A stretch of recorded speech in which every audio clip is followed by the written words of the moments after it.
جس طریقے سے نماز ایک عبادت ہے، روزہ ایک عبادت ہے، حج ایک عبادت ہے، زکوٰۃ ایک عبادت ہے، اسی طریقے سے کسی مسلمان مرد اور عورت کا نکاح کرنا بھی ایک عبادت ہے۔ اور جس طریقے سے دوسری عبادت جیسے نماز ہے، روزہ ہے، حج ہے، زکوٰۃ ہے،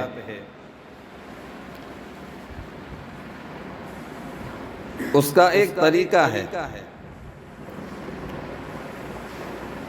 اسی طریقے سے نکاح کا بھی ایک طریقہ ہے۔ دوسری عبادت کو اللہ کے نبی صلی اللہ علیہ وسلم کے طریقے کے اوپر ادا کریں گے تو اجر ملے گا، ثواب ملے گا، اور وہ عبادت اللہ کے بارگاہ میں قبول ہوگی۔ جیسے نماز ہے، اگر نماز کو سنت طریقے کے اوپر پڑھیں گے تو اس کا اجر ملے گا، ثواب ملے گا، اور وہ نماز اللہ کی بارگاہ میں قبول ہوگی، اس کے فوائد نظر آئیں گے، اس کے فائدے نظر آئیں گے۔ اگر نماز کو یا دوسری عبادت حج ہو، زکوٰۃ ہو، روزہ ہو، کوئی بھی ہو، اللہ کے نبی صلی اللہ علیہ وسلم کے طریقے سے ہٹ کر کے کریں گے تو فریضہ ادا ہو جائے گا، لیکن اللہ کے یہاں قبول نہیں ہوگی، اسے کوئی اجر نہیں ملے گا، اسے کوئی ثواب نہیں ملے گا، ایک فریضہ ادا ہو جائے گا۔ بلکہ نماز کے سلسلے میں لکھا ہے کہ نماز پرانے کپڑے کی طرح لپیٹ کر کے نمازی کے منہ پر مار دی جاتی ہے جو خلاف سنت ہو۔ اسی طریقے سے نکاح کا بھی ایک طریقہ ہے، اگر اس طریقے کے اوپر اگر ہم نکاح کریں گے تو نکاح اس کا اجر ملے گا، اس کا فائدہ ملے گا، اللہ کے یہاں وہ نکاح قبول بھی ہوگا، اور ہماری اگلی زندگی کے اندر میں اس کے فائدے نظر آئیں گے۔ لیکن اگر اس نکاح کو اللہ کے نبی صلی اللہ علیہ وسلم کے طریقے سے ہٹ کر کے کیا ہے، رسومات کے ساتھ، خرافات کے ساتھ،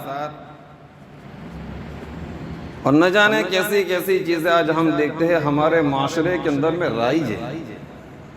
اگر اس طریقے سے نکاح کریں گے، نکاح تو ہو جائے گا،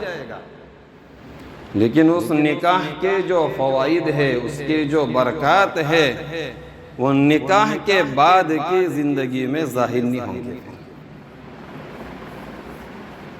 اس لیے جہاں تک ہو سکے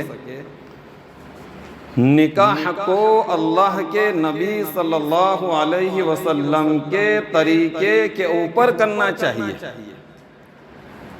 ہمیں طریقہ بتایا ہے، اللہ کے نبی صلی اللہ علیہ وسلم نے خود نکاح کیے، اپنے بچوں کے نکاح پڑھوائے، صحابہ کرام رضی اللہ عنہم اجمعین کے نکاح کروائے۔ ہم دیکھیں کس طریقے سے آپ نے نکاح پڑھوائے، کتنی سادگی کے ساتھ نکاح ہوئے ہیں۔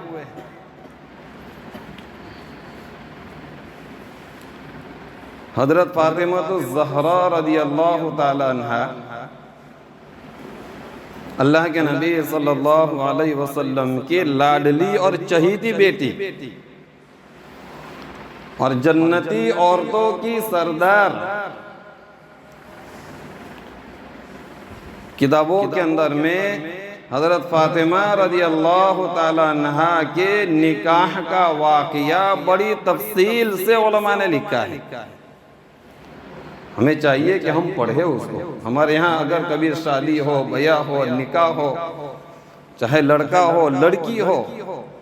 ہم دیکھیں کس طریقے سے شریعت نے ہمیں نکاح کرنے کا حکم دیا ہے،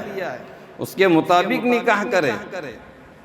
علماء کرام سے پوچھے کہ ہمارے گھر کے اوپر ہمارے بیٹی کا ہمارے بچے کا نکاح ہونے والا ہے، ہمارے یہاں شادی ہونے والی ہے، ہم کس طریقے سے شادی کریں، اسلامی طریقہ کیا ہے، اللہ کے نبی صلی اللہ علیہ وسلم کا طریقہ کیا ہے، علماء سے پوچھے، پھر اس کے اوپر عمل کریں۔ بہت سے حضرات پوچھتے تو ہے لیکن عمل نہیں کرتے، وہ اپنی منمائی کرتے۔ ہم مشورہ بھی دیتے کہ اس طریقے سے کرو، اس طریقے سے کرو، لیکن نہیں، ہم تو وہی کریں گے جو ہمارا جی چاہے گا۔ ایسا نہیں ہونا چاہیے۔ نکاح کو ہم نے آج اتنا مشکل بنا دیا، اتنا مشکل بنا دیا کہ تقریبات کے اوپر لاکھوں روپے خرچ ہو جاتے، لڑکا لڑکی دیکھنے آنے والے ہزاروں روپے اس پہ خرچ ہو جاتے، منگنی کی رسمیں ہوتی ہے، ہزاروں روپے اس کے اوپر خرچ ہو جاتے، جتنے خرچے میں شادی ہو جاتی ہے اتنا خرچہ تو لڑکا لڑکی دیکھنے میں ہو جاتا ہے ہمارے یہاں۔ ہم نے نکاح کو مشکل کر دیا، جس کی وجہ سے زنا آسان ہو گیا، زنا بدکاری، زنا یعنی بدکاری، بدکاری اس لیے عام ہو گئی کہ ہم نے نکاح کو مشکل کر دیا۔ اگر نکاح آسان ہو جاوے تو زنا کاریاں ختم ہو جاوے۔ نکاح کے اندر میں ہم اتنے روپے خرچ کرتے ہیں، بیچارہ غریب آدمی یہ سوچتا ہے میں اپنی بیٹی کا نکاح کس طریقے سے کراؤں گا، اور پیسے نہ ہونے کی وجہ سے کئی مسلم بچیاں ایسی ہیں غریب گھرانے کی کہ بڑی بڑی عمریں ہو جاتی ہے، نکاح کے پیغام آتے بھی ہے لیکن پیسے نہ ہونے کی وجہ سے بیچارہ باپ مجبور ہو جاتا ہے اور ان کے نکاح رہ جاتے ہیں، اور وہی عورتیں غلط کاریوں کے اندر میں مبتلا ہو جاتی ہیں۔ عورت کی بھی خواہش ہوتی ہے، اس کی چاہت ہوتی ہے۔ ایک بہت بڑے سنی عالم نے ایک بات بہت اچھی بیان کی تھی، ہم اپنی بیٹیوں کو اسکول بھیجنے کے اوپر، اسے پڑھانے کے اوپر زور دیتے اور اس کی عمر کا خیال نہیں کرتے۔ اس کی عمر کا خیال، اس کی عمر ہو چکی ہے،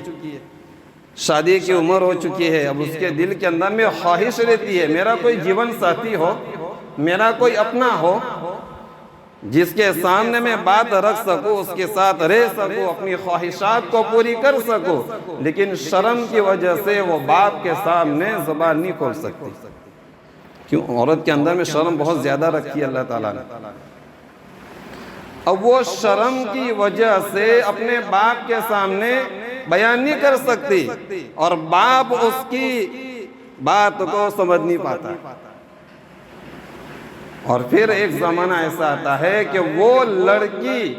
جو لڑکا اسے پسند آ جاتا ہے اس کے ساتھ چلی جاتی ہے، چاہے مسلم ہو، غیر مسلم ہو، ان پڑھ ہو، جاہل ہو، کوئی بھی ہو، چاہے پھر وہ خاندان نہیں دیکھتی، وہ کٹم نہیں دیکھتی، وہ لائقات نہیں دیکھتی، وہ کچھ نہیں دیکھتی،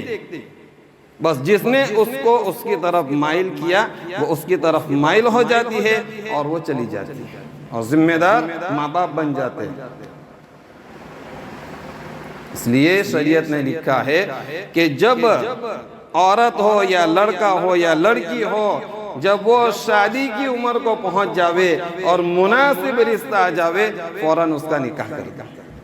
یہ شریعت نے بیان کیا ہے، حدیث ہے 3 چیزوں کے اندر میں تاخیر مت کرو، اس میں سے ایک یہ بھی ہے کہ جب لڑکے یا لڑکی کے لیے مناسب رشتہ آ جاوے اور ہمیں ایسا لگے کہ رشتہ مناسب ہے بس فوراً نکاح کر دے۔ تو شریعت نے نکاح کو بہت آسان رکھا ہے۔